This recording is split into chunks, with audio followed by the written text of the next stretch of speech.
can burn. I'm keeping my lamp full, waiting on the bridegroom. Cause when the kingdom comes, say I wanna be ready. We try to give you our Israelite point of view on whatever we're talking about. We'd like to take a moment and ask you to, leave a message or comment or subscribe if it's YouTube or, do something besides just listen. But moving on, what are we talking about today? Oh, wow. Oh, okay. Okay, well, let's go. Welcome to a very different show. Okay. So today we're going to continue with and you skipped this part. We're going to continue with our series, the Red Letter Bible series. It's part 32. Hopefully you've been, reading along with us and reading through Matthew, thinking about it. But we're going to continue on today with Matthew 9, 10 through 13. All right. I know I skipped parts, but I just wanted to throw you off because that did it. It was funny. I'm with you. That's good. Well, can we at least do this part? Can you read this part? Because I suck at it. Okay. Matthew 9. 9, 10 through 13. Okay, verse 10 says, "And it came to pass, as Jesus sat at meat in the house, behold, many publicans and sinners came and sat down with him and his disciples. 11.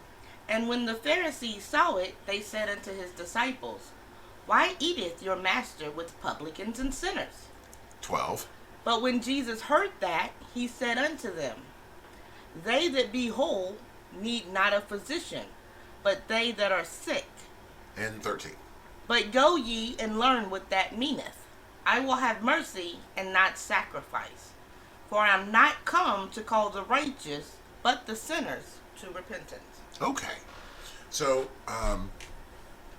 starting at the top, kind of going through the whole thing. I tried to look up, personally, I tried to go through and look up different words to get a little bit better understanding of what's going on. Okay. All right. So, if we start at the top, with this one.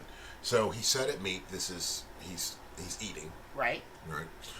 That first line really is just setting the stage as to what's going on. All right. So, it's believed that Christ is doing this at Matthew's house. Mm-hmm. Even though it doesn't say it in this particular verse, when this story is retold, many of these stories are retold through different spots in the Bible. This particular part is retold in Luke, and it says that they're at his house. Okay. So that's why it's believed that this takes place at Matthew's house.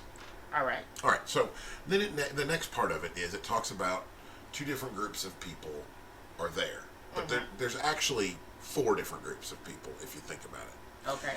There's Christ and his disciples. Mm-hmm. There's the publicans, sinners, and the Pharisees. Okay. See, they're all in the same area. Right. At the same time. Okay. So Christ and his disciples, we know who they are. Right. Right. So my next question is, who's the publicans? Mm-hmm. All right. So I went back and tried to look it up, see who these folks were. So the publicans were like the tax collectors, any public official job. Right. Okay. So like, sewage workers would be publicans. Anybody who works for the city would be a publican. Okay. Right. But all of those jobs were looked down upon by most people. Right. Because the city's being run by Rome, so these are all public officials that work for Rome. So policemen. Any of those type of things. Okay. It'd be any of those type of things. Tax collectors. Tax collectors, any of those things. So if you have a city job, you would be a publican. Just remember, now they're Jews. Right. These people are Jews, but they work for the city. And the city is being run by Rome, so people look down upon them. Right. Okay. So that's who those folks are. Then the next group is the sinners. Mm-hmm. We know who these people are. These are people, for whatever reason, going against against the law. Right. Okay, I mean that's who these people are. Okay, now then we have the Pharisees. This is a group that, although we've talked a little bit about the Pharisees and the Sadducees, we talked about them, but it's worth bringing it up again. You know, to at least understand what's going on here, because the Pharisees are the ones making this charge. Okay, and they're saying, if we go back and we look at the quote for a second, they're asking, and I know it says that they're asking, but when I read it, and also when I read it in Luke, they're asking, but to me, like, they're doing it in such, they're not just asking because we would like information. It's more of a charge. Like, what are you doing? You know, and they're saying, okay, so this guy's claiming to be of the most, you know, he's claiming to be Christ. Why is he sitting down with sinners and these people? Why is he doing that? So, who are these Pharisees? So the Pharisees, if you go back and look it up in history, the Pharisees, so we got two groups in Israel. What's going on is Rome is taking over, okay? And the Sadducees are Jews that are going with the flow. They're becoming more Roman. All right? And the Pharisees were the opposite. They were pushing back against that. And they were saying, no, we're Jews, and it's really important that we do what the temple says do. Okay? That would be fine, except the temple has a lot of extra rules involved. You know, and they're clinging to those rules. Okay? They're really clinging to the rules that come from the temple. Right. Okay. So that's why they make this charge. Now, the Pharisees really believed that they were at the time, they would have been considered the authority on Mosaic law. They were those guys. All right? So they make this charge. Okay, so why is he sitting down with these people? And I had to think to myself, why do they do this? I mean, where do they get this idea that it would be wrong to sit down with sinners and things? Because if they're following, you know, if they're going through the Bible, and that's where they're getting this thought, then where are they getting it from? So I went back and looked, and in Psalms, I think what they're thinking of is Psalms 1, 4 through 6. Okay. This is what I think. Now, I'll come back to it in a second, but this is what I think they're getting it from, 4 through 6. So I'm going to read it, and even though I suck at it, just bear with me. So this is Psalms 1, 4 through 6. Psalms 1, 4. The ungodly are not so, but like the chaff of which wind has driven away. Actually, just come over here. You're just better at it. Because I suck at it. Trying to hear me read is like beating yourself in the face. You just don't want to do it. Okay, so read verse this. 4. The ungodly are not so, but are like the chaff which the wind driveth away. Therefore the ungodly shall not stand in the judgment, nor sinners in the congregation of the righteous. For the Lord knoweth the way of the righteous, but the way of the ungodly shall perish. See, I think they're thinking of verses like this, where the ungodly and the righteous shall not stand together. Right. They won't be in the congregation together. All right. Now, granted, this is, you know, I think that's what they're drawing their thought on. Okay. But I think, and I'm not even going to say I think. So let's look back at what Christ responds with. Okay. Okay. And I don't mean to take away from you. If you want me to stop. No, go for it. Okay. So then if we look back, let's see how Christ actually responds. So Christ says, after they ask the question, Christ overhears it, and he says unto them, they that be whole need not a physician, but they that are sick. Right. Okay. So where's that from? I mean, you know, if he's only using his own words, where's that from? Okay. Okay, so I think Christ is answering with Psalms 25, 7 through 10. Okay. So if you don't mind, read that for me. Verse 7. Remember not the sins of my youth, nor my transgressions, according to thy mercy. Remember thou me for thy goodness' sake, O Lord. I messed that up. Verse 8. Good and upright is the Lord, therefore will he teach sinners in the way. The meek will he guide in judgment, and the meek will he teach his way. All the paths of the Lord are mercy and truth, unto such as keep his covenant and his testimonies. Okay, so let's think about what's happening in Psalms 25. In Psalms 25, he says, I'm just going to read 25 and 8. Good and upright is the Lord, therefore he will teach sinners the way. So the only way you could do that is to be near them and say this and teach them the right way to do it. Right. And then Christ says something else in the very next line in Matthew 9 and 13. But go ye and learn what this meant. I will have mercy, not sacrifice. Right? Right. Now, remember what we just read in Psalms 25. Remember not the sins of my youth, nor my transgressions, according to thy mercy. Right? Remember thou for my goodness. And then in the very end, all the paths of the Lord are mercy and truth, such that keep his commandments and his testimonies. See, I think what Christ is doing, so to me, the Sadducees are saying, look at Psalms 1. Look at Psalms 1. You shouldn't be around sinners. And I think Christ responds with, well, look at Psalms 25. My role is to teach the sinners and get them where they need to be. See, I think that's what's going on in this particular part of the story. That's just what I saw. And that's just what I happen to see. What did you see when you read over it? Okay, so when I was reading over it, I got stuck, I guess, on they that be whole need not a physician, but they that are sick. Right. And the passages you brought out, and in this you see that Christ is going to sit down with sinners. Right. The problem is that a lot of people, I feel like when you look at that, they'll say, well, I'm hanging out with these people because I want to lead them to the truth, and while hanging out with those people, they're being influenced by those people more than they are influencing those people. You know, you hear a lot of people say, well, if you want to speak to people in the gutter, you got to get down in the gutter with them. Okay. You know, so I'm drinking because, you know, they drink, and while we're hanging out together, we can do this stuff.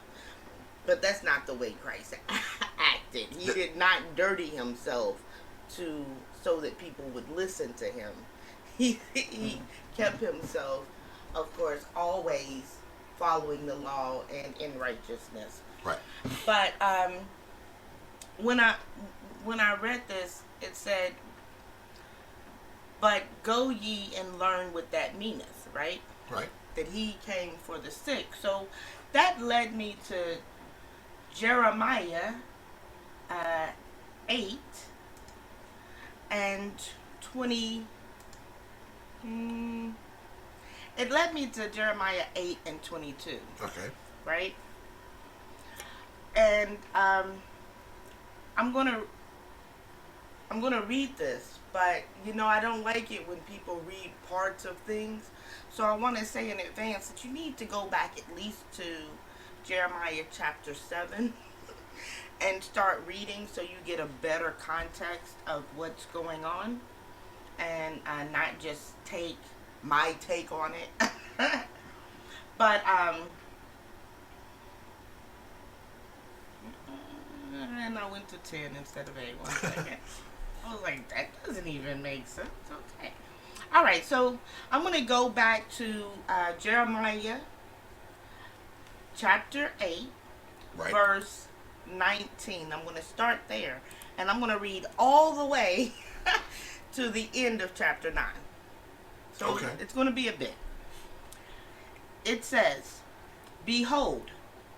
Jeremiah chapter 8, verse 19. Behold the voice of the cry of the daughter of my people, because of them that dwell in a far country. Is not the Lord in Zion? Is not her king in her? Why have they provoked me to anger with their graven images and with strange vanities? The harvest is past, the summer is ended, and we are not saved. For the hurt of the daughter of my people am I hurt. I am black. Astonishment hath taken hold on me. Is there no balm in Gilead? Is there no physician there? Why then is not the health of the daughter of my people recovered? Chapter 9, verse 1. Oh, that my head were waters, and mine eyes a fountain of tears, that I might weep day and night for the slain of the daughter of my people. Oh, that I had in the wilderness a lodging place of wayfaring men, that I might leave my people and go from them, for they be all adulterers, an assembly of treacherous men. And they bend their tongues like their bow for lies, but they are not valiant for the truth upon the earth. For they proceed from evil to evil. They know not me, saith the Lord. Take ye heed every one of his neighbor, and trust ye not in any brother. For every brother will utterly supplant, and every neighbor will walk with slanders. And they will deceive every one his neighbor, and will not speak the truth. They have taught their tongue to speak lies, and weary themselves to commit iniquity. Thine habitation is in the midst of deceit. Through deceit they refuse to know me, saith the Lord. Therefore, thus saith the Lord of hosts, Behold, I will melt them and try them. For how shall I do for the daughter of my people? Their tongue is an arrow shot out. It speaketh deceit. One speaketh peaceably to his neighbor with his mouth, but in heart he layeth his wait. Shall I not visit them for these things, saith the Lord? Shall not my soul be avenged on such a nation as this? For the mountains will I take up a weeping and wailing, and for the habitations of the wilderness a lamentation, because they are burned up, so that none can pass through them, neither can men hear the voice of the cattle. Both the fowl of the heaven and the beast are fled, they are gone. And I will make Jerusalem heaps, and a den of dragons, and I will make the cities of Judah desolate, without an inhabitant. Who is the wise man that may understand this? And who is he to whom the mouth of the Lord hath spoken, that he may declare it? For what the land perisheth, and is burned up like a wilderness, that none passeth through. And the Lord saith, Because they have forsaken my law, which I set before them, and have not obeyed my voice, neither walked therein, but have walked after the imagination of their own heart, and after Balaam, which their fathers taught them. Therefore, thus saith the Lord of hosts, the God of Israel, Behold, I will feed them, even this people, with wormwood, and give them water of gall to drink. I will scatter them also among the heathen, whom neither they nor their fathers have known. And I will send a sword after them, till I have consumed them. Thus saith the Lord of hosts, Consider ye, and call for the mourning women, that they may come, and send for cunning women, that they may come. Now, cunning here is a little, it sounds like evil if you're doing something cunning, but that's not what it means. It means wise, sly, intelligent, skillful. All right. Okay? Verse 18, And let them make haste and take up a wailing for us, that our eyes may run down with tears, and our eyelids gush out with waters. For a voice of wailing is heard out of Zion. How are we spoiled? We are greatly confounded, because we have forsaken the land, because our dwellings have cast us out. Yet hear the word of the Lord, O ye women, and let your ear receive the word of his mouth, and teach your daughters wailing, and every one her neighbor lamentation. For death is come unto our windows, and is entered into our palaces, to cut off the children from without, and the young men from the streets. Speak, thus saith the Lord, even the carcasses of men shall fall as dung upon the open field, and as the handful after the harvestman, and none shall gather them. Thus saith the Lord, let not the wise man glory in his wisdom, neither let the mighty man glory in his might. Let not the rich man glory in his riches, but let him that glorieth glory in this, that he understandeth and knoweth me, that I am the Lord which exercise loving kindness, judgment, and righteousness in the earth, for in these things I delight, saith the Lord. Behold, the days come, saith the Lord, that I will punish all them which are circumcised with the uncircumcised. Egypt, and Judah, and Edom, and the children of Ammon, and Moab, and all that are in the utmost corners, that dwell in the wilderness. For all these nations are uncircumcised, and all the house of Israel are uncircumcised in the heart. Okay. So, you're right. That's pretty long. Okay, so walk me through it. What are you talking about? So if we go back to Jeremiah 8, verse 22, it says, is there no physician there? Right? So Christ said that I've come for the sick, right? And then he tells them to go and find out what that means, right? And if we go to Jeremiah, we're talking about the sick. And these sick have not, if we look at it, it says, is there no physician there? Why then is not the health of the daughter of my people recovered? So if you have these people out there who are physicians, then why is it that the daughters of Israel are in so much trouble? Why are the daughters so sick? You hear Kevin Samuels, and he talks really down on women, and he's telling them to do all of these things in order to get a man or whatever. Now, he doesn't have God in his sayings or what he's doing, right? And then you have all of these men out here who like the things that Kevin Samuels are saying. And they're saying those same things to women. But they're leading women in a wrong direction. They're leading women to do what it takes to make a man happy, when we should, as a nation, be doing what it takes to make the Most High happy. Okay. Right? As a woman, if I am leading my life for and living for the Most High, any man that sees me should be happy with me. But Kevin Samuel says that I shouldn't have any children because that makes my body look bad, or that I should worry about letting him be this, and I should know my place, and all of these other things that have nothing to do with the Most High. I should worry about my clothing and how much money I have, and that these things are what it's needed to take to get a woman. To get a man, or a so-called good man. But Kevin Samuels was not a good man.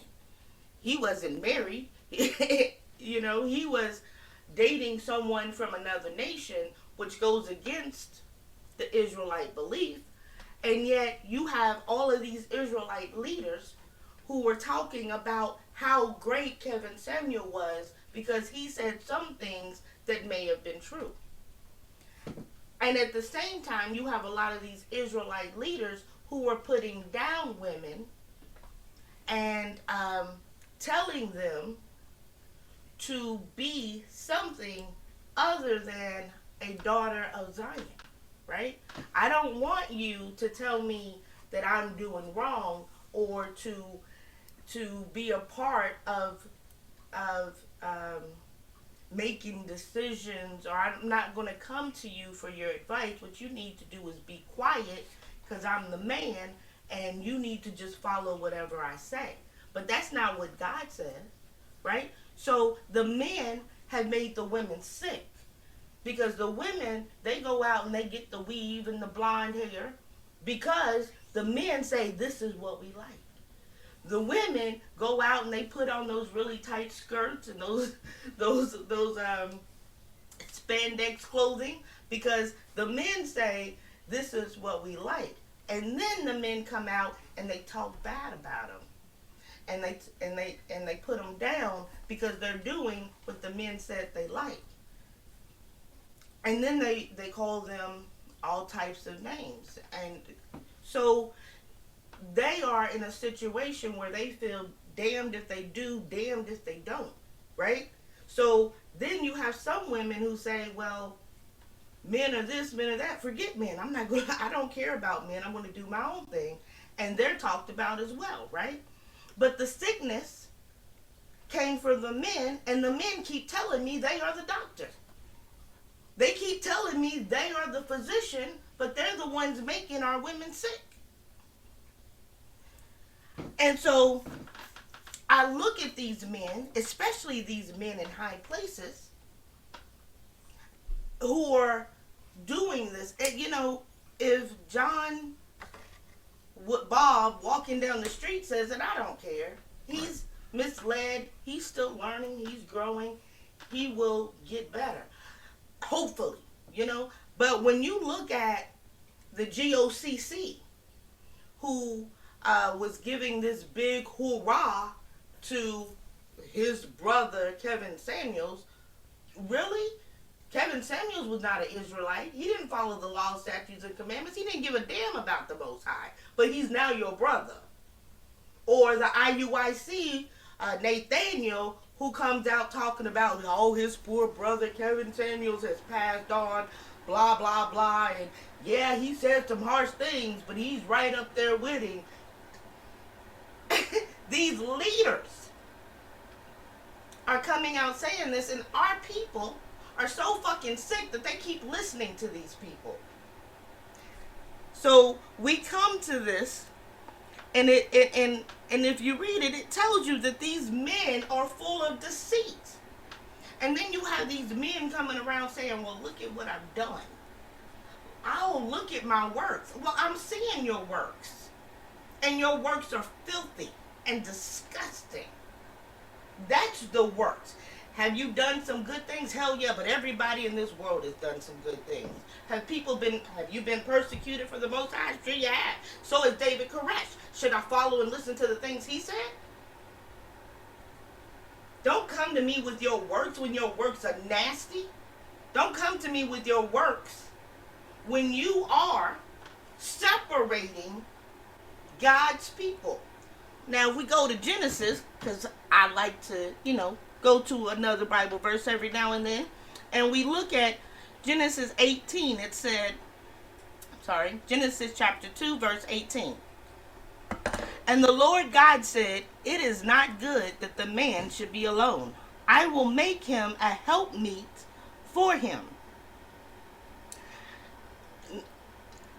I want to read down to 19. And out of the ground the Lord God formed every beast of the field and every fowl of the air, and brought them unto Adam to see what he would call them. And whatsoever Adam called every living creature, that was the name thereof. And Adam gave names to all cattle, and to the fowl of the air, and to every beast of the field. But for Adam there was not found a helpmeet for him. And the Lord God caused a deep sleep to fall upon Adam, and he slept. And he took one of his ribs, and closed up the flesh instead thereof. And the rib which the Lord God had taken from man made he a woman, and brought her unto the man. And Adam said, this is now bone of my bones, and flesh of my flesh. She shall be called woman, because she was taken out of man. Therefore shall a man leave his father and his mother, and shall cleave unto his wife, and they shall be one flesh. And they were both naked, the man and his wife, and were not ashamed. So, you're going to tell me that God created all of these animals and man himself from the dust of the ground. But with Eve, he took the man, took something from him, and said, you were bone of my bone and flesh of my flesh. We are one. We cleave together. And then you're going to tell me that these ignorant ass motherfucking Israelite men, leaders, can go out there and keep preaching this separation bullshit. Talking about, oh, let me talk bad about women. And don't tell me that they're only talking about non-Israelite women. Because they will talk about the Israelite women that are in their camps. And talk about how dirty and treacherous and low down they are. You're not bringing God's people together. You are separating them. And you're following after what your fathers did. And you're following after the way of the heathen. And you're calling it blessed. God made us to be together. To stand by one another. Through thick and thin. It's supposed to be me and my husband. At all times. That means a man and his woman. Together. Not some man telling the woman to shut up and be quiet and go make his dinner. So when Christ says, go find out what the hell it means that he came, he's talking to you. You need to understand that you need a physician. Show me in the Bible where it talks about women and the manner to which you talk about them. Does he say women do things wrong? Yes, it does. It says men do things wrong. Yes, it does. But there is no part where it just makes it seem like either the man or the woman are these horrible things. Because in the Most High, we are supposed to be righteous. We are supposed to be this great thing on the earth. But how can we be this great thing on the earth when there's so many men making us sick?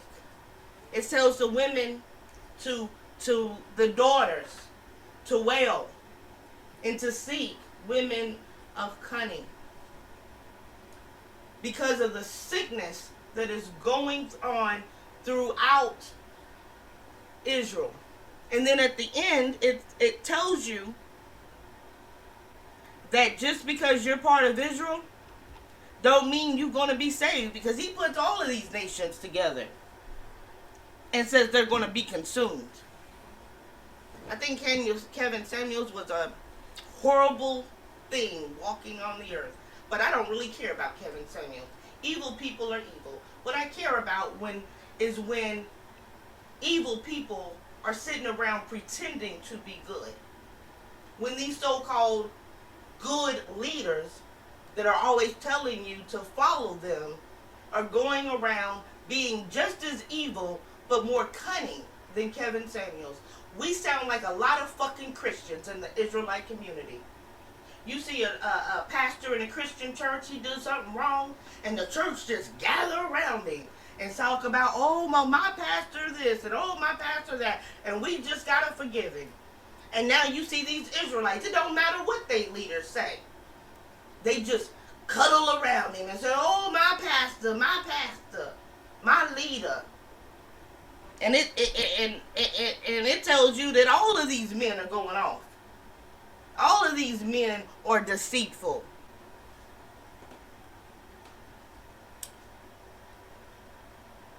And yet, not everybody. There are good men out there. And there are good women. And those good men need to find those good women. And they need to work together in order to build up Israel. In order to build that house. So that we can make it. But if you keep listening to these snakes that are separating you and telling you lies in order to build up your confidence, in order to make you feel a little happy, to give you some strength. We don't have a choice. We don't have a chance. We don't have a chance. This is not the way he created us. He didn't create us to be fighting and hating one another. You talk about power couples and what they can do together. And when you talk about them, you talk about the rich and famous. Will Smith and his wife, or Beyonce and that thing they both things. Whatever they married to. And you talk about what they're able to accomplish. What can a righteous man and a righteous woman accomplish together? I don't know. I can't see it. Because I see too many people trying to one-up each other. I see too many men trying to be above their wife instead of following the Most High. I see that as being what's important. I may not be able to be above that Christian over there, but I can be above you. I may not be able to be above the that white man over there, but I can be above you. Are you supposed to be? Are we supposed to be working together? How can we work together if you are, so far above me that we can't even connect? So I see this, and the sickness has to be healed within us. We've got to let go of what we have been taught, what we thought was the right way to do, because it's just our imagination that makes us think that is the right way, because it doesn't show it to you in the Bible. The Bible shows you something completely different. That's all I got to say. Do you have a moment there? Man, whatever. Read Jeremiah and it struck a nerve, huh? I'm just tired. I've been thinking about this Kevin Samuels thing, and not really. He died, and I was like, good riddance. Because he was evil. I didn't like the things he was saying. I think he was misleading a lot of people. But he wasn't an Israelite, and evil people do evil. But then I heard these so-called prophets coming out and agreeing with this evil man as if that's right. And it just really upset me. Not because of necessarily what they were saying, but for the hurt that it was causing, or that it does cause our nation, especially my sisters. So that really bothered me. And then I tried to let it go, because I don't like to talk about a lot of worldly things, because my eye is on the Most High, and I want people's eyes to be on the Most High, not on me or somebody else or something that's happening in the world, because the Most High got an explanation that can help you with all of that. But as I was reading this and I get to Jeremiah, I was like, this is exactly what Christ is talking about, and this is exactly what we are going through. People think they are healed. These people think they have the answers. They think they know the truth. So they're not going to Christ or the Bible or the Most High to figure out the problem, because they already got the solution. You can't tell these people nothing, because they know. And, that's how I feel with about a lot of these Israelites. I have some members of my family that are part of the IUIC, and I see the way that they act and the things they do, and I just shake my head. But there's no talking to them. There's no telling them anything, because, Nathaniel or their leader or somebody said something. And there's no reasoning with them. There's no, well, let's look at the Bible. Let's see what it says. Because, they don't care. They're able to act the way they want to with a little trim on it. So they're good. They don't see that they're sick. Well, if you don't see that you're sick, Christ didn't come for you. No need listening to him. Okay. Okay. Like I said, I just wanted to see how you. I only have one thing to say in response. Mm-hmm. I think you just need to shut up and go make me a sandwich. Yes, sir. No. Yes, sir. That's a good wife. Oh my goodness. Wow. We have these discussions offline all the time. We'll watch one of the groups, one of the camps or something, and they will just slam a group of women for whatever it may happen to be. And it's not necessarily if this person A or B is doing something right or wrong. That's one part. I mean, I got you. Don't get me wrong. You should be pointing out things that aren't necessarily correct. I got that. But it's not done in love. It's done in too much fun. In superiority. Yeah, it's done in such a way that, because to me it seems like we're just trying to build up men, and the way to do it is to step on women. Right. And I think that is, I just think that's very wrong. I think that's very wrong. Although you seem to be very excited about it. I'm just saying, I know my place. And my place is following the Most High. And I'm going to do that. And if you were with me, then that should be what you want. Only people who are committing sin want people not to tell them about their sin. They're the ones who want you to be quiet. So if you are a husband and you want your wife to be silent, then it's because you aren't doing the right thing. And you don't want anybody telling you you're not doing right. Because if you were doing the right thing, then why would you care if your wife agreed with you? Why would you care if your wife was discussing it with you? We don't get upset when people are praising our decisions. We only get upset when they're not. And the question is, why are they not? If they're your wife. If I'm not happy with you, and I'm your wife, and I'm following the Most High, and you're following the Most High, shouldn't you want to know why? Shouldn't you want to know if there's something about you that needs to be corrected? Well, like I said, we've had this discussion. We have it offline, but we also have had it, in the casts that we make on a regular basis. The whole point of a relationship, as we talk about in Genesis, is for me to drag you on the right path and you to drag me on the right path. That is the whole idea, is to keep us going to the Most High. And the only way to do that is for both people to be pulling each other in the right path, in the right way. Right. I mean, that is the whole idea. And for whatever reason, it's never communicated that way.